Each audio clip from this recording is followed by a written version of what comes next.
wahlul 'uqdatam min lisani yafqahu qawli. Assalamualaikum warahmatullahi wabarakatuh. Masyaallah, jasa yang kedua masih aktualnya ada tiga luar biasa. Bismillahirrahmanirrahim. Assalamualaikum warahmatullahi wabarakatuh. Alhamdulillah, alhamdulillah, alhamdulillahilladzi an'amana bi ni'matil iman wal islam. Asyhadu an la ilaha illallah wa asyhadu anna Muhammadan 'abduhu wa rasuluh. Allahumma shalli ala sayyidina Muhammad wa ala ali sayyidina Muhammad wa ala alihi wa sahbihi wa man tabi'ahum bi ihsan ila yaumil amma ba'd. Yang kami hormati segenap dari pengurus takmir dari Masjid An-Nur KPP Pratama Surakarta serta segenap para pimpinan, para stakeholder, para kepala departemen ataupun ya Masya Allah kepala divisi serta seluruh jamaah yang hadir pada siang hari ini jelang sore ini. Semoga Allah senantiasa hadirkan kemuliaan, kesehatan yang mungkin saat ini masih dihadirkan oleh Allah berbagai ujian. Semoga Allah segera hadirkan jalan terang solusinya. Mungkin yang saat ini masih belum lunas-lunas, terlilit dengan amanah, cicilan, angsuran, semoga Allah segera lunaskan. Pas di kemauan kenceng gitu. Semoga pula bagi yang saat ini belum didekatkan dengan jodohnya, segera Allah dekatkan dengan jodohnya.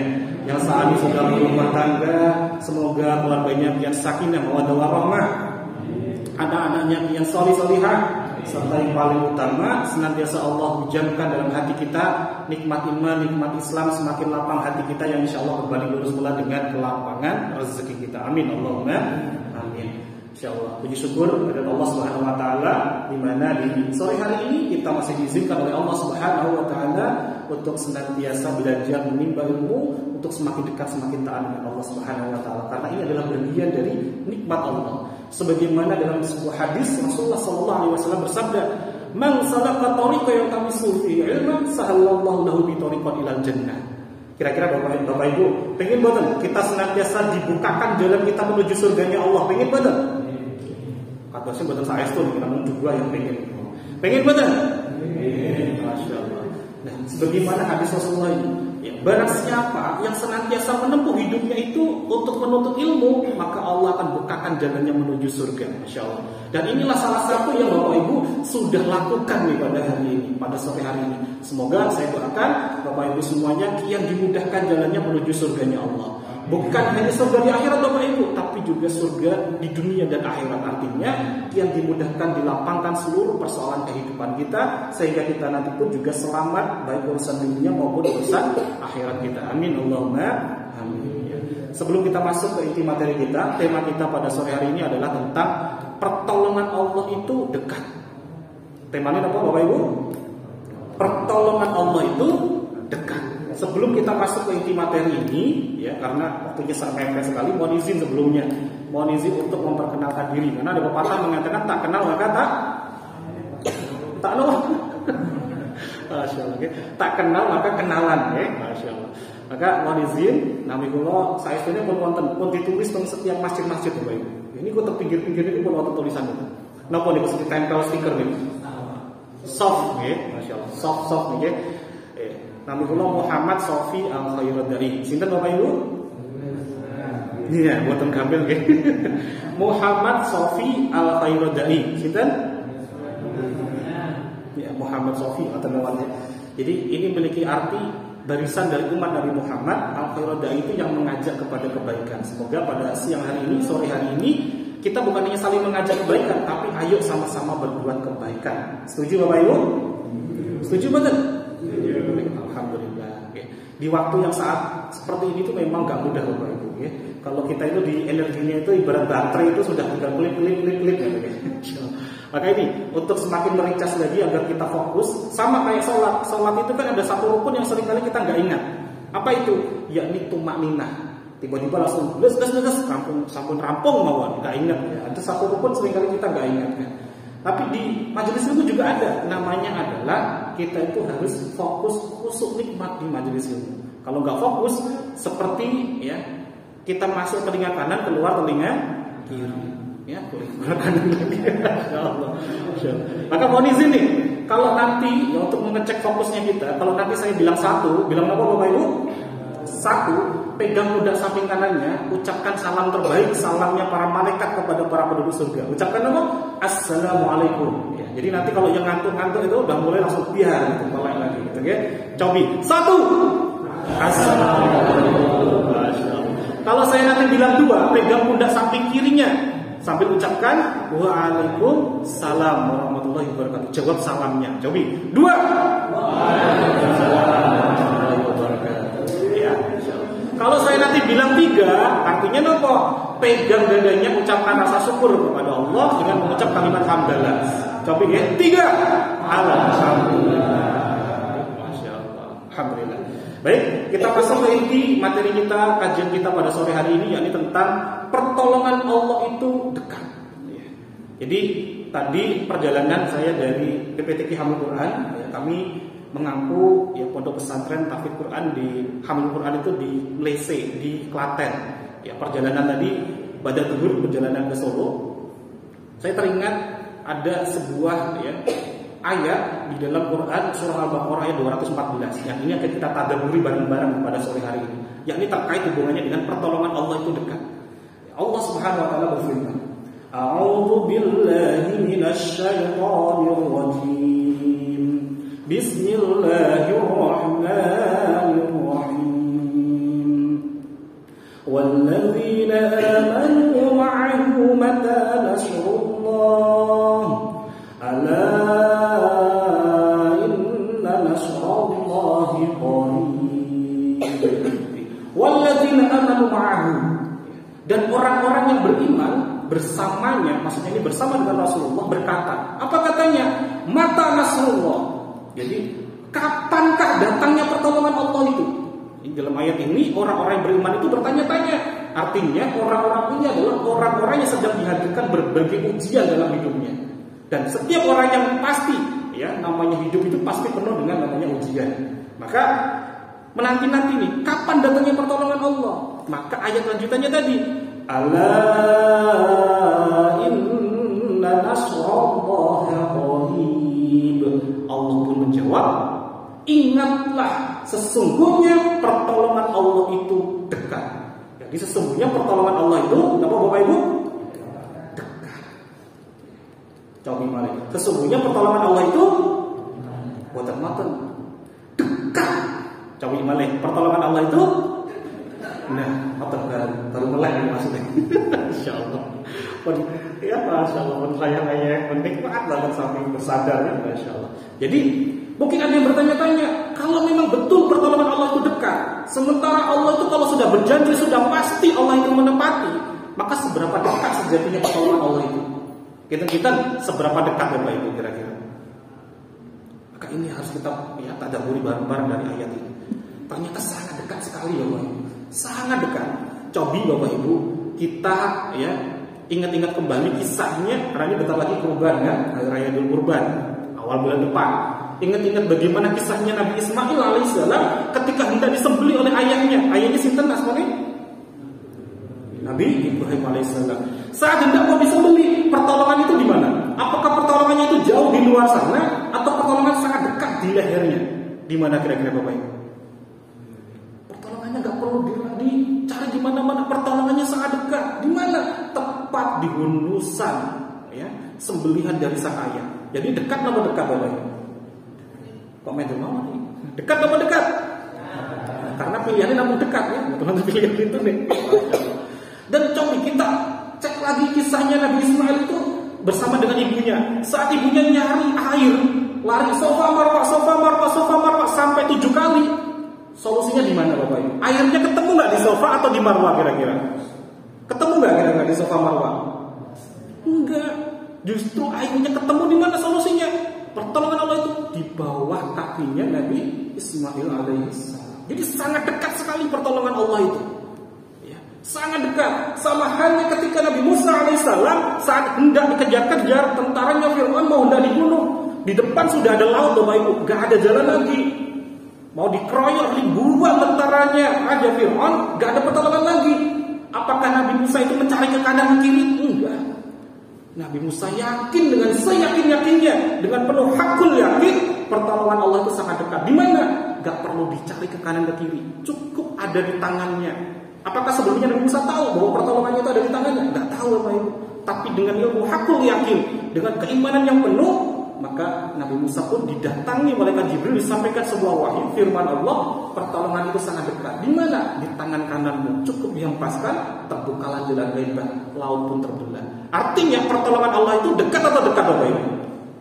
Dekat atau dekat? Sangat dekat. Bahkan Allah pun pertegas, fa inna ma'al usri yusra, inna ma'al usri yusra. Maka sesungguhnya bersama dengan kesulitan pasti ada kemudahan. Artinya ketika saat ini mungkin masih ada yang hidupnya belum gembira, belum lapang, belum bahagia, belum dihadirkan kemudahan, kok ya pekerjaan terus ya diberondong terus luar biasa. Artinya di balik itu sejatinya Allah sudah siapkan solusinya, sudah siapkan pertolongannya, dan itu sangat dekat. Kalau kita masih fokusnya adalah nyarinya di luar sana yang jauh-jauh, justru seringkali akan terbiaskan kita nggak ketemu terus solusinya. Padahal solusinya itu sangat dekat sekali.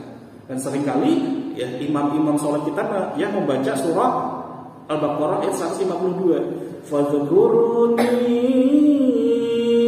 adhkurkum washkuruni wa la takfurun. Jadi Allah itu sudah sangat dekat dengan kita. Syaratnya apa? Bukannya Allah gak mau mendekat dengan kita. Kalau kita masih merasa pertolongan gak hadir-hadir, tapi kitanya seringkali gak mau mendekat dengan Allah. Coba deh, fadhkuruni adhkurkum washkuruni wa la takfurun. Ingatlah kalian kepadaku, niscaya aku pun akan ingat kepadamu. Allah masih selalu ingat dengan kita. Kitanya seringkali gak mau mengingatnya. Bukan berarti Allah gak mau menjawab doa-doa kita. Kan kita sudah diyakinkan dengan Quran surah Al-Ghafir ayat 60. Ud'uuni astajib lakum. Allah tuh sudah menanti doa-doa kita. Berdoalah padaku, maka aku kabulkan. Tapi seringkali kitanya gak yakin dengan ijabahnya doa-doa Allah. Maka seringkali Allah tuh sudah on time menunggu kita, tapi kitanya yang seringkali gak on time dalam memenuhi panggilan Allah. Allahu Akbar, Allahu Akbar.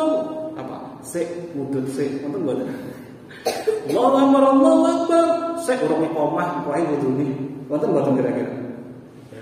Ya, Masya Allah. Nah ini yang harus kita perbaiki bareng-bareng. Bukan hanya Bapak Ibu, saya pun yang di depan Ibu pun masih banyak sekali harus berlatih dan belajar. Maka bismillah, hari ini kita gali terlebih dahulu tentang bagaimana agar pertolongan Allah itu hadir kepada kita. Pengen buatan kira-kira Bapak Ibu? Pengen buatan? Atau sih buatan saya itu, buatan semangat. Ya. Pengen buatan Bapak Ibu? Maka satu, kok mau? Apa? Ingat buatan? Astagfirullah. Diulang balik. Satu. Tiga. Alhamdulillah. Penguatan saya mulai balas dendam lagi kan. Buat didorong kanan ini balas dendam balas kiri nih. Insyaallah. Kalau tiga nih Bu, alhamdulillah. Dua. Waalaikumsalam warahmatullahi wabarakatuh. Nah, jadi Bapak Ibu, terkait dengan pertolongan Allah kepada hambanya itu ada 3 tingkatan. Wonten pinten? Alhamdulillah. Jadi wonten 3. Nah, pinten kan ini ya. Wonten 3 tingkatan. Tingkatan ya, kaping sepindah daripada nanti saya bilang 1. Assalamualaikum. Ya, kaping sepindah ya. Itu disebut dengan namanya mukjizat. Ini levelnya untuk para nabi dan rasul. Ya. Kemudian yang kaping kali yang nomor 2, number 2 ya. Itu adalah namanya karomah. Itu khusus untuk para wali-wali Allah. Nah, bagaimana dengan kita? Masih ada jatah Bapak Ibu pertolongan Allah. Ini akan kita bedah. Ini namanya adalah ma'unah. Apa Bapak Ibu? Nah, ma'unah inilah pertolongan-pertolongan Allah yang diberikan oleh Allah kepada hamba-hambanya dengan syarat dan ketentuan berlaku. Dengan TNC, term and condition. Ada syarat dan ketentuan berlaku. Bagaimana caranya menjemput ini? Sejatinya ya, kami biasanya menyampaikan ini ada 101 tema Bapak Ibu. Ada 101 tema, 101 pertemuan. Kami mohon izin pada kesempatan kali ini kita bahas bedah 1 terlebih dahulu, pertemuan yang pertama. Jadi ada 3 kunci utama untuk menghadirkan ma'unah ini. Pertolongan-pertolongan Allah yang sangat luar biasa ya. Ini apa syarat dan ketentuannya sehingga kita bisa mendapatkan pertolongan Allah yang sangat luar biasa ini. Di dalam kitab Al-Hikam, Syekh Ibnu Athaillah As-Sakandari mengatakan bahwa maunah itu adalah pertolongan Allah yang sangat luar biasa yang hanya diberikan oleh Allah kepada hamba-hambanya yang beriman. Kepada hambanya yang apa? Yang beriman. Artinya apa? Yang benar-benar yakin, hakul yakin bahwa Allah itu senantiasa memberikan pertolongan. Allah itu maha baik, Allah itu maha ajaib, seringkali menghadirkan keajaibannya, pertolongannya dengan cara yang tidak disangka-sangka sekalipun, melebihi logika sekalipun kepada hamba-hambanya yang benar-benar yakin kepadanya. Ini syarat yang pertama. Coba deh Bapak Ibu ingat-ingat lagi kisah Nabi Yunus alaihissalam saat ditelan ikan paus. Saat di dalam ikan paus itu gelap gak kira-kira kondisinya Bapak Ibu? Ada nggak jalan keluarnya? Di dalam ikan paus, di dalam lautan sekalipun, ada nggak jalan keluarnya? Apakah Nabi Yunus langsung bilang tiba-tiba, ya Allah keluarkan saya dari ikan paus? Kira-kira nih, kalau kita di dalam lautan, di dalam perut ikan, tiba-tiba minta dikeluarkan terus Allah ijabah, ya udah deh dikeluarin. Kira-kira bakalan selamat atau malah ya kelelep kira-kira? Selamat atau kelelep kira-kira? Malah nggak selamat kan? Tapi yang dilakukan oleh Nabi Yunus itu tidak langsung berdoa, ya Allah keluarkan saya, tidak. Tapi beliau berdoa, la ilaha illa anta subhanaka inni kuntu minadh dhalimin. Maka yang diperbaiki dulu apa? Perhatikan bait pertamanya, la ilaha illa anta, tiada Tuhan selain Kau ya Allah.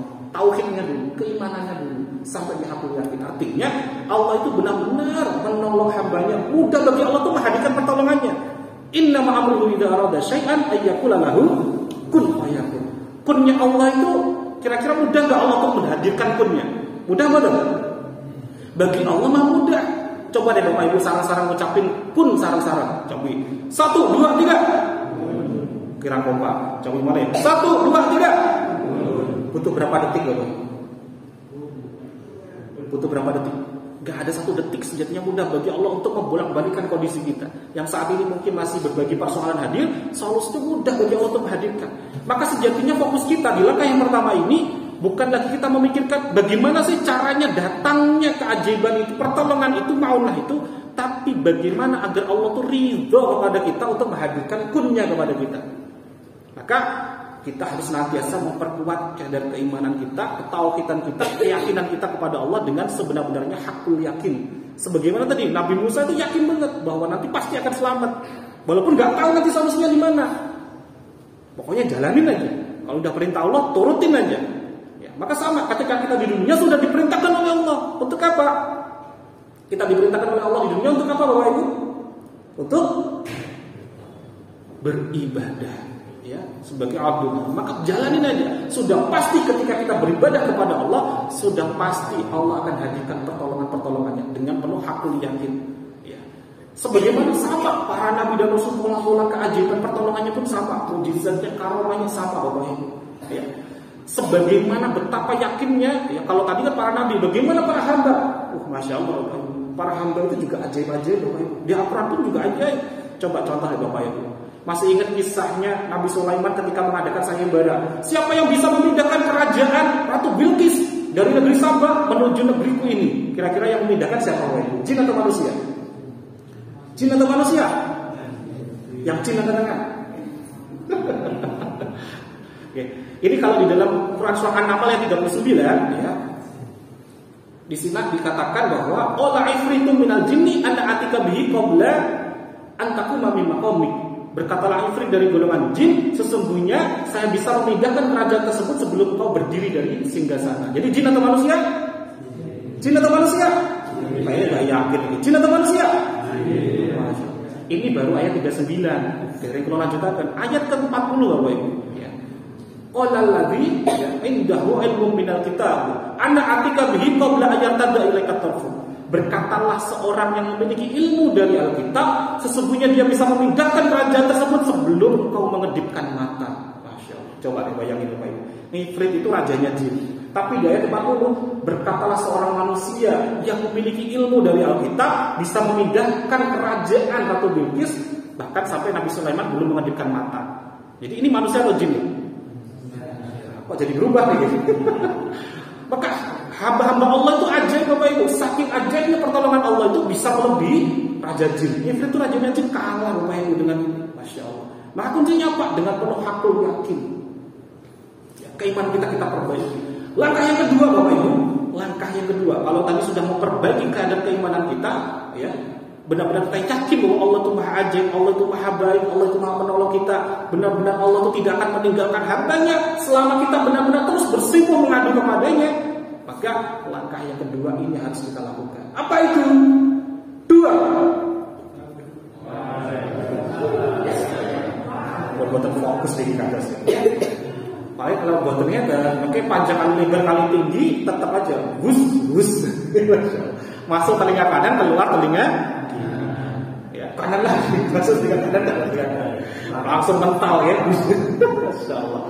Coba kita mana? 1, 3, 2.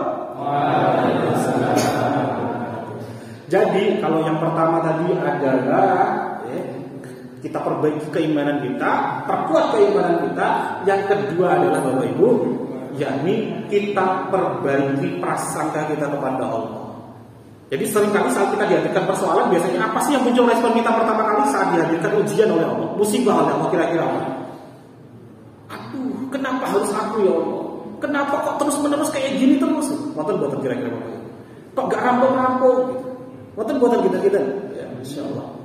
Maka ini harus kita perbaiki dulu. Mengapa? Sejatinya Bapak Ibu, ya, ketidakbaikan, berbagai keadaan yang gak baik-baik itu datangnya dari mana sih Bapak Ibu? Dari mana kira-kira? Saking udih kita. Kalau katanya kulo, ya katanya saya, mungkin Bapak Ibu gak perlu percaya. Tapi ini yuk kita gali bareng-bareng. Ini benar-benar firman Allah, dari Allah. Maka kalau dari Allah, kita gak bisa bantah lagi. Nah, di dalam Quran surah An-Nisa ayat 79, Allah Subhanahu wa taala berfirman, A'udzu billahi minasyaitonir rajim. Ma ashabaka min hasanatin fa min Allah wa ma ashabaka min sayyi'atin fa min nafsik. Dalam bait yang pertama, ya dalam kalimat yang pertama Allah Subhanahu wa taala berfirman, "Ma'asabaka min hasanatin min Allah." Segala bentuk kebaikan itu datangnya dari sisi Allah. Jadi yang baik-baik itu datangnya saking budi Bapak Ibu. Saking budi? Saking Allah. Wa ma'asabaka min sayyi'atin min nafsik. Dan ada pun segala bentuk musibah, ujian, utang gak lunas-lunas, piutang gak terbayar-bayar, anak gak turun-turun, berbagai bentuk persoalan kita, itu namanya sayatin. Datangnya dari mana? Famin nafsik. Datangnya dari dirimu sendiri. Saking budi Bapak Ibu. Jadi segala bentuk ketidakbaikan itu datangnya dari mana Bapak Ibu? Saking budi? Saking diri kita sendiri. Maka kalau saat kita dihadirkan berbagai persoalan, jangan sampai kita punya prasangka yang gak baik kepada Allah. Kalau kita masih protes mengeluh pada Allah, gak terima kepada Allah, maka Imam Ghazali dalam kitab Ihya Ulumuddin menyampaikan, satu saja kita protes sama Allah, 1000 pintu pertolongan Allah tertutup. Satu saja kita protes kepada Allah, berapa pintu keberkahan, pintu pertolongan Allah tertutup? 1000 Bapak Ibu. Jadi kita hanya protes satu saja, 1000 itu pertolongan Allah tertutup. Kenapa? Karena kita sudah gak beriman kepada qada-qadarnya Allah. Padahal qada-qadarnya Allah masuk rukun iman betul Bapak Ibu. Masuk rukun iman betul. Padahal tadi syarat datangnya ma'unah pertolongan Allah yang pertama apa? Beriman. Sebagaimana dalam apalanya Ibnu Athaillah Asy-Syakandari dalam kitab Al-Hikam. Ma'unah itu adalah pertolongan-pertolongan Allah yang sangat luar biasa yang hanya diberikan kepada hamba-hambanya yang beriman. Maka yang kedua ini, kalau sampai kita nggak bisa mengendalikan prasangka kita untuk senantiasa berprasangka baik kepada Allah atau husnudzan billah, kalau justru sebaliknya, justru pertolongan-pertolongan Allah itu akan semakin tertutup. Ya, Bapak Ibu, kira-kira nih, kalau bagi tangan nih, aku tanya, kalau kita itu batin sesuatu yang nggak baik, baru dibatin loh, belum dipraktek nih. Kira-kira sudah berdosa atau enggak kira-kira? Sampun apa dereng kira-kira? Wonten sing dereng, wonten sing sampun, sami iki dereng kompak ya. Sampun apa dereng? Baru dibatin loh, dereng diprakteknya loh nih. Yakin wonten iki? Dicobi nggih, kula wasaken firman Allah Quran surah Al-Hujurat ayat 12. Ya ayyuhalladzina amanu, wahai orang-orang yang beriman, ijtanibu katsiran minadh-dhanni.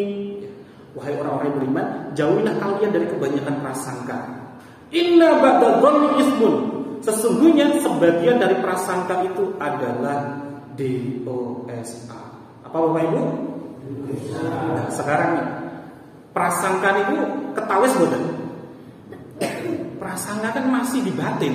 Gitu bagaimana? Ternyata baru di batin saja. Kalau itu nggak baik, itu sudah masuk hisabnya Allah. Maka hati-hati sekali. Yuk kita senantiasa jaga prasangka kita kepada Allah untuk senantiasa husnudzon kepada Allah. Bahkan dalam hadis qudsi Allah Subhanahu wa taala berfirman, "Anna 'inda dhanni 'abdi." Sesungguhnya aku sesuai dengan prasangka hambaku. Coba maksudnya apa? Kalau kita masih merasa, ya Allah, kenapa kok gak lunas-lunas? Maka jawab Allah bagaimana? Sebagaimana yang kau prasangkakan, ya itu yang akan aku ijabah. Bapak lunas buatan kira-kira kalau kayak gitu. Bapak lunas buatan kira-kira. Kalau Allah langsung yang menjawab, lunas buatan kira-kira kalau seperti itu. Ya, kita sudah doanya udah benar habis sholat. Lunas ya Allah, udah betul tuh. Tapi setelah selesai sholat, kita gulung sajadahnya, ya, sudah ganti bajunya, tengok kanan kiri, lihat m-banking, ya, kemudian ngecek saldo, tengok dompet. Kira-kira besok bisa makan apa ya? Kira-kira nih Bapak Ibu. Banyak mana waktunya antara kita doa di atas sajadah dengan prasangka-prasangka yang ternyata itu juga doa yang diijabah oleh Allah. Banyak mana frekuensinya kira-kira? Yang di luar sholat apa yang di dalam sholat? Yang di luar sholat apa yang di dalam sholat? Yang setelah sholat? Sebentar, saya ulangi lagi. Yang di atas sajadah atau yang di luar sajadah? Banyak mana kira-kira? Ya tentunya yang di luar sajadah. Kalau doa habis sholat 5 waktu, paling kalau dihitung berapa sih? 10 menit itu udah pelan-pelan tuh, habis asar 10 menit, habis dulu 10 menit, kalau total paling lalu 50 menit. Tapi di luar itu ada berapa jam? 23 jam lebih 10 menit. Di luar doa-doa itu ternyata banyak prasangka-prasangka yang itu juga dijawab oleh Allah, diijabah oleh Allah. Maka hati-hati dalam mengendalikan prasangka ini, karena setiap prasangka itu adalah doa dan setiap doa itu diijabah oleh Allah Subhanahu wa taala. Jadi kalau kita ingin mendatangkan pertolongan Allah, yang pertama perbaiki dulu apanya tadi Bapak Ibu? Iman. Yang kedua perbaiki dulu prasangka kita kepada Allah, untuk senantiasa berprasangka yang baik-baik kepada Allah. Karena prasangka itu adalah doa dan itu akan diijabah oleh Allah Subhanahu wa taala. Dan yang terakhir Bapak Ibu, yang ketiga, ya, kalau kau dipesan yang tenang mawon, kau dipesan maksimal 30 menit. Ini kalau perlu timer begitu, ya tenang aja, tenang mawon, ya. Pengertian begitu, ya. Yang terakhir Bapak Ibu, ya. Langsung saja mulai Mas. Tunggu dulu, cek dulu masih fokus betul. 1, 2, 3. Nah, yang ketiga Bapak Ibu. Jadi yang kaping 3. Ini gak banyak orang ketahui, dan kalau kita tahu gak banyak orang mau mengamalkannya. Jadi apa? Kita harus tahu dulu hakikat secara fitrah Allah ciptakan manusia. Allah ketika ciptakan manusia pertama kali itu senantiasa dimuliakan dan dibahagiakan. Ya. Apa itu? Coba contoh. Dimuliakan. Seluruh makhluk diminta bersujud kepada manusia, kepada Nabi Adam. Ya. Sampai malaikat pun diminta untuk bersujud. Coba bayangin apa itu. Kurang mulia apa manusia itu? Walaqad karramna ya bani Adam. Quran surah Al-Isra ayat 70. Quran surah Al-Isra ayat 70 disampaikan bahwa ya, manusia itu diciptakan, Bani Adam itu diciptakan, kemuliaannya itu melebihi kemuliaan para makhluk yang lainnya. Masya Allah. Laqad khalaqnal insana fi ahsani taqwim. Dan kami benar-benar ciptakan manusia itu dalam keadaan yang sebaik-baiknya. Artinya kita itu mulia. Dan Allah ciptakan manusia itu sangat bahagia. Apa itu? Kalau kita belum melanggar satupun larangan Allah, kita senantiasa diijabah oleh Allah. Coba ingat-ingat Nabi Adam. Pertama kali tinggalin Nabi Adam di mana Bapak Ibu? Kalau di surga pengen apapun dikasih nggak sama Allah? Tapi ada syaratnya, TNC-nya, term and condition-nya. Apa itu? Jangan dekati pohon ini, nanti kau termasuk orang yang zalim. Ini Al-Baqarah 35. Tapi apa yang dilakukan oleh Nabi Adam? Bukan hanya didekatin, tapi malah dimakan buahnya. Masya Allah. Awalnya aja pengen apapun dikasih sama Allah, tapi melanggar satu saja larangan Allah, dihempaskan di bumi, gak pantas di surga. Awalnya aja hidupnya selalu ditolong oleh Allah, saat di bumi dihempaskan di bumi. Nasi goreng datang gak kira-kira? Datang betul. Datang. keajaibannya berkurang. Tapi saat menyadari nih langkah yang kaping 3 nih, apa itu? Yakni tazkiyatun nafsi, kembali membersihkan jiwanya, kembali mohon ampun kepada Allah, maka Allah satukan kembali dengan keluarganya. Ya, di dalam Al-Qur'an ya, Nabi Adam ini berdoa, Rabbana dzalamna anfusana wa illam taghfir lana wa tarhamna lanakunanna minal khasirin. Inilah langkah Nabi Adam sedang tazkiyatun nafsi. Jadi tidak menyalahkan iblis lagi, tidak menyalahkan yang lain, menyadari kesalahannya, mohon ampun kepada Allah. Ya Rabb, sesungguhnya kami yang mendolimi diri kami sendiri. Memang tugasnya iblis menggoda saya, tapi saya yang gak lulus ya Allah. Jadi bukan salahnya iblis lagi. Maka di saat kesadaran itu dan mohon ampun kepada Allah, maka disatukan lagi, diharmoniskan kembali rumah tangganya. Dan ini pula polanya Nabi Yunus tadi, istighfar dalam perut, ya ikan paus. Nabi Daud, Nabi Sulaiman saat dihadirkan, ya kerajaan yang tidak pernah, ya Masya Allah, diberikan kepada selain Nabi Sulaiman. Sebelum beliau berdoa minta dia karuniai kerajaan, beliau mohon ampun dulu kepada Allah. Dan coba nih Bapak Ibu, Nabi Adam itu yang Nabi Muhammad saja, Nabi Muhammad SAW yang maksum, terjaga dari dosa, terjaga nih. Beliau mencontohkan kepada kita.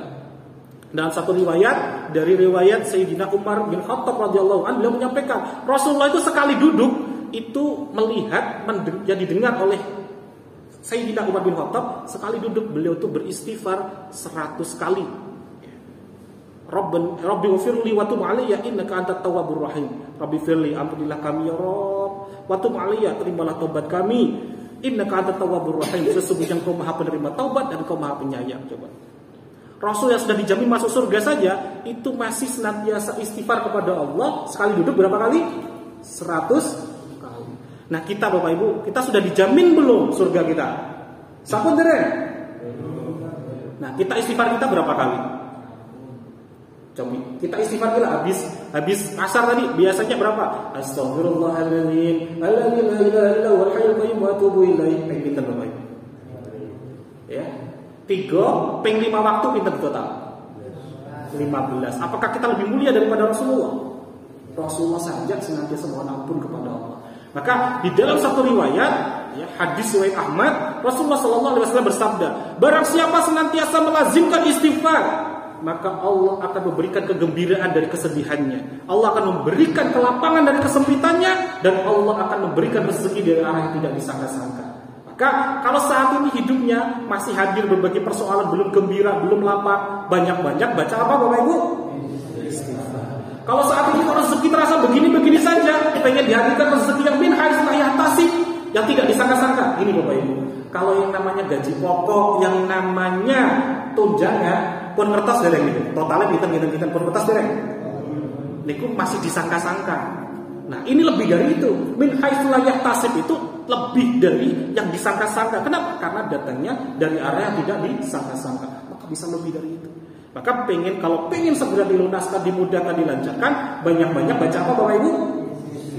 Nah, dan rezeki ini bukan hanya tentang nominal Bapak Ibu, tapi keharmonisan rumah tangga, solusi jalan keluar dengan setiap persoalan hidup kita. Ini juga bagian dari rezeki dari Allah Subhanahu wa taala.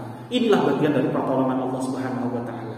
Maka secara kesimpulannya hari ini, kalau kita ingin benar-benar dihadirkan pertolongan Allah, tenang Bapak Ibu, pertolongan Allah itu ada, sangat dekat dengan kita. Tinggal kitanya mau menjemputnya atau tidak.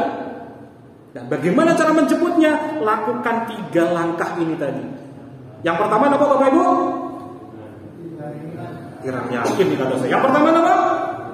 Beriman kepada Allah. Yang kedua, perbaiki prasangka kita kepada Allah. Yang ketiga, istighfar. Ini Masya Allah, istighfar itu amalan yang sangat dicintai oleh Allah. Kira-kira Bapak Ibu, kita itu cinta gak sama anak-anak kita? Saking cintanya, anak belum minta sekalipun, belum bilang lapar, kita sudah usahakan luar biasa untuk bisa makan. Gini apa enggak? Nah, itu baru level cintanya orang tua kepada anaknya. Bagaimana jika Allah yang mencintai kita? Dalam Quran surah Al-Baqarah 222, innallaha yuhibbut tawwabina wa yuhibbul mutatahhirin. Sesungguhnya Allah itu mencintai orang-orang yang bertaubat dan mencintai orang-orang yang mensucikan dirinya. Kalau Allah itu mencintai orang-orang yang senantiasa bertaubat, mohon ampun kepada Allah, cintanya Allah kepada hambanya melebihi cintanya makhluk. Kalau cintanya makhluk saja, anak belum minta kita kasih. Kalau Allah sudah cinta dengan kita, kita belum minta saja, baru batin saja, itu langsung diijabah oleh Allah. Pengen batin kira-kira? Pengen betul?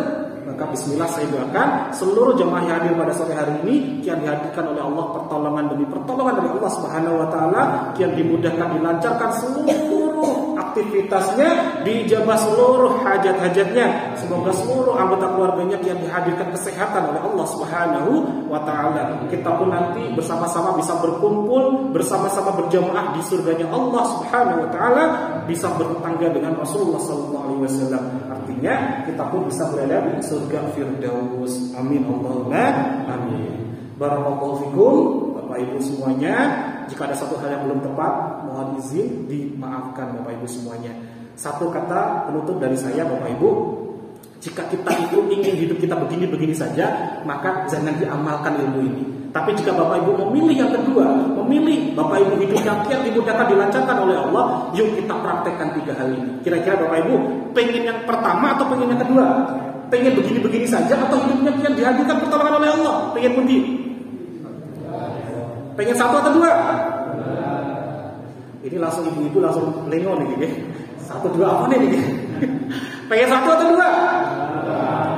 Kalau pengen yang 2, saya doakan ya, semoga Allah ijabah seluruh hajat Bapak Ibu semuanya. Amin Allahumma amin.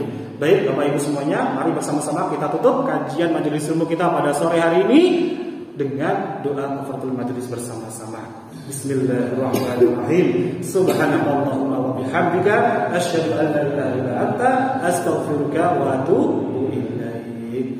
Terima kasih Bapak Ibu semuanya. Semoga Allah panjangkan umur kita, sehatkan kita, sehingga kita masih bisa berjumpa di sesi-sesi selanjutnya, di pertemuan-pertemuan selanjutnya. Billahi taufiq wal hidayah. Wassalamualaikum warahmatullahi wabarakatuh. Bismillahirrahmanirrahim. Assalamualaikum warahmatullahi wabarakatuh. Alhamdulillah, senang sekali bisa bertemu dengan teman-teman semua. Perkenalkan, nama saya Nasrullah. Saya adalah penulis buku Rahasia Magnet Rezeki, yang alhamdulillah buku ini menjadi mega bestseller di Indonesia. Sudah lebih kurang 4 tahun buku ini berada di pasaran, dan alhamdulillah setiap bulannya selalu berada di ranking pertama, kedua di kelas manajemen. Tentunya semua ini adalah atas karunia Allah Subhanahu wa taala yang Allah Subhanahu wa taala berikan terhadap buku ini. Dan ini tulus dari hati saya ingin menyampaikan tentang ilmu-ilmu yang Allah titip kepada saya pribadi dan juga keluarga, yang alhamdulillah ketika saya tuangkan ke dalam buku ini melahirkan banyak sekali keajaiban-keajaiban kepada para pembacanya. Ada yang dapat mobil hanya dalam waktu 1 bulan ya, secara gratis. Ada yang sembuh dari kanker stadium 4, ada yang 20 tahun gak punya anak, lalu kemudian ketika membaca buku ini Allah karuniakan anak. Tentunya bukan karena semata karena buku ini, tapi karena Allah Subhanahu wa taala yang memudahkan semua terjadi. Namun keajaiban itu ada polanya, keajaiban itu ada ilmunya. Dan di buku ini alhamdulillah sudah secara jelas saya terangkan bagaimana pola-pola keajaiban itu bisa terjadi. Judulnya mungkin Magnet Rezeki ya, untuk menerangkan tentang adanya sebuah unsur magis gitu ya, unsur keajaiban yang ada di dalam rezeki Allah Subhanahu wa taala. Namun ya, isinya adalah keajaiban demi keajaiban. Sebagaimana Siti Maryam yang mendapatkan keajaiban hanya dalam mihrabnya, mendapatkan makanan secara ajaib. Dan kemudian juga Zakaria yang mendapatkan anak secara ajaib. Juga Asif bin Barkhiyah, pasukan dari Nabi Sulaiman alaihissalam, yang menarik Ratu Bilqis atau menarik istana Ratu Bilqis secara ajaib. Dan itu semua real, ada di dalam kitab suci. Buku ini menjelaskan tentang bagaimana pola-pola keajaiban itu bisa terjadi. Dan mudah-mudahan buku ini juga bisa memberikan keajaiban buat Anda. Saya Nasrullah. Assalamualaikum warahmatullahi wabarakatuh.